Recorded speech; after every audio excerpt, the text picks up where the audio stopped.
Salut tout le monde, j'espère que vous allez bien les amis. On se retrouve évidemment pour une nouvelle vidéo, pour une nouvelle semaine de travail avec des matchs au programme.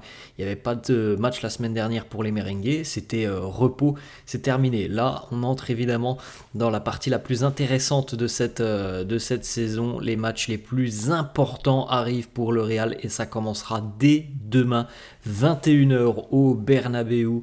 La magnifique soirée de Ligue des Champions face au tenant du titre, Manchester City sera demain au Bernabéu, match à 21h. Évidemment, le match retour aura lieu dans une semaine. Autre rencontre pour les merengues au programme cette semaine, ça sera ce week-end, samedi 18h30 du côté de Majorque. Encore une fois, un match important dans l'approche finale de ce championnat d'Espagne. Encore une fois, un match qui pourra peut-être permettre aux merengues de consolider leur première place au niveau du classement à quelques jours aussi du Classico qui approche face au Barça. C'est évidemment un match important aussi ce week-end du côté de Majorque. Donc vous l'avez compris, une semaine capitale pour les merengues et pour les objectifs du club sur cette dernière ligne droite de la saison. On enchaîne les amis, on regarde les deux unes des quotidiens madrilène. Marca qui titre Listos para emociones fuertes. Vous êtes prêts pour des émotions fortes, hein, quand même de gros duels en Ligue des Champions. Alors on aura évidemment demain ce Real City. C'est considéré, je pense, comme la plus grosse affiche de ces quarts de finale. Alors il y a de belles affiches. Je pense que le Real City est la plus grosse. Avec, vous le voyez justement là, juste à côté de moi, Los Colossos de la Champions, les colosses de la Ligue des Champions. De l'autre côté, on a aussi les autres affiches, notamment avec ce PSG Barça qui va valoir aussi cher. Et puis on aura aussi évidemment d'autres affiches de Ligue des Champions. On continue les amis avec le quotidien AS qui titre Banquillos Galacticos, le banc galactique. Carlo Ancelotti face à Pep Guardiola. Ancelotti qui va jouer demain donc face à City son 200e match en Ligue des Champions en tant qu'entraîneur. Guardiola, lui, est le leader historique en termes de pourcentage de victoires en Ligue des Champions, 64,5% de victoires. L'Italien Carlo a remporté 4 Ligues des Champions, tandis que l'Espagnol Guardiola en a remporté 3 et est tenant du titre avec son équipe de Manchester City. Voilà, le décor est posé, on a une affiche exceptionnelle demain du côté du Bernabéu. On continue les amis et on va faire une petite aparté sur le Brésil et Endrick, et on va de nouveau féliciter Endrick. On ne cesse de le féliciter depuis le début d'année 2024, et bien on va continuer puisque cette nuit avait lieu la finale du Campeonato Paulista 2024 et Palmeiras a remporté cette rencontre. C'est déjà le 5e trophée d'Endrick avec son club. Il a d'ailleurs aussi été élu homme du match cette nuit en finale. Vous le voyez, c'est une photo qu'il a tout simplement de cette nuit. Le trophée du Campeonato et donc la petite soucoupe, c'est tout simplement pour le trophée d'homme du match pour Endrick. Endrick, en ce début d'année 2024, c'est quand même assez exceptionnel parce qu'il a eu l'opportunité donc de découvrir la sélection brésilienne. Il a marqué à Wembley, il a marqué au Bernabéu. Le premier trophée donc en 2024, c'est déjà aussi le 5e de sa carrière, le tout en l'espace de 3 mois, ce qui est quand même assez impressionnant pour le jeune crack de Palmeiras qui arrivera donc, on le rappelle, à Madrid cet été à 18 ans. On regarde les 5 trophées remportés par Endrick au cours de sa jeune carrière. Donc il a remporté 2 Paulista, il a remporté 2 Brasileiro, donc championnat du Brésil, et il a remporté aussi une fois la Supercoupe du Brésil. On continue les amis avec une petite déclaration. Ça aussi c'était cette nuit, un journaliste qui lui demande: quand vas-tu arriver à Madrid? Réponse d'Endrick: je ne sais même pas si je serai en vie demain. Je prends chaque jour l'un après l'autre. Je suis concentré sur Palmeiras. Il me reste encore quelques mois ici. Je ne pense pas encore au Real. On enchaîne les amis, on va du côté de Valdebebas. Hier, entraînement. Là, on est évidemment sur les derniers préparatifs de cette rencontre de Ligue des Champions demain face à Manchester City. Plusieurs médias ont annoncé que sur la séance d'hier et sur celle de samedi du côté du Real. On avait énormément travaillé sur les options tactiques de cette rencontre face à Manchester City. On enchaîne, on a deux petites déclarations d'Antonio Rudiger qui nous parle premièrement de la grandeur du Real. Rudiger qui nous dit: avec tout le respect que je dois aux autres clubs dans lesquels j'ai déjà joué, qui sont aussi de grands clubs, je ne pense pas qu'ils soient comparables au Real. Le Real a remporté 14 Ligues des Champions. Ici, à Madrid, on parle toujours de remporter une nouvelle Ligue des Champions sans avoir à le dire. On enchaîne, autre déclaration d'Antonio Rudiger qui est visiblement très impatient de démarrer demain face à Manchester City et surtout d'affronter Erling Haaland. Il nous dit: je suis vraiment excité par cette rencontre et par ce duel avec Haaland. C'est ce genre de match que tu veux jouer. En faire partie, c'est quelque chose d'incroyable. Ils ont de très grands joueurs, pas forcément juste Haaland.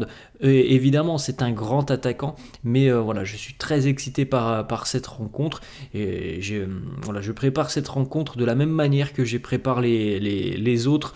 Voilà, ça va être un duel assez sympa à suivre entre Haaland et Rudiger. On sait à quel point Rudiger est capable de coller et de faire sentir très rapidement que ça va être un match qui sera compliqué pour Haaland, et c'est tout ce que l'on souhaite. L'année dernière, ça avait été à peu près la même chose au match aller. On va pas parler du match retour où le Real avait tout simplement coulé, mais au match aller, en tout cas, Rudiger avait été tout de même très impressionnant sur Haaland. On enchaîne, les amis, avec les stats de Vinicius face aux équipes de Première Ligue.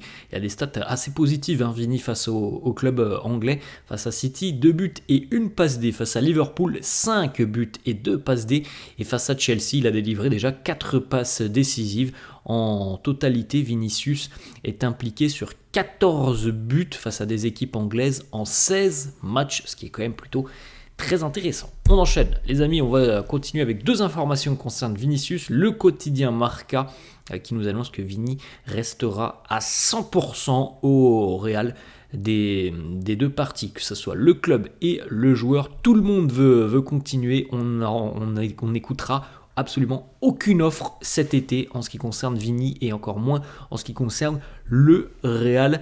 Vinicius est très clair, lui et son entourage ne vont pas écouter les offres. Le Real considère que Vini est tout simplement un joueur de franchise, donc ça veut dire un joueur pour l'avenir. C'est un joueur sur lequel on compte évidemment pour écrire peut-être les plus belles lignes de l'histoire du Real. En tout cas, il n'est absolument pas question d'un départ de Vinicius. On enchaîne, les amis, on continue avec une petite déclaration d'Aurélien Tchouaméni.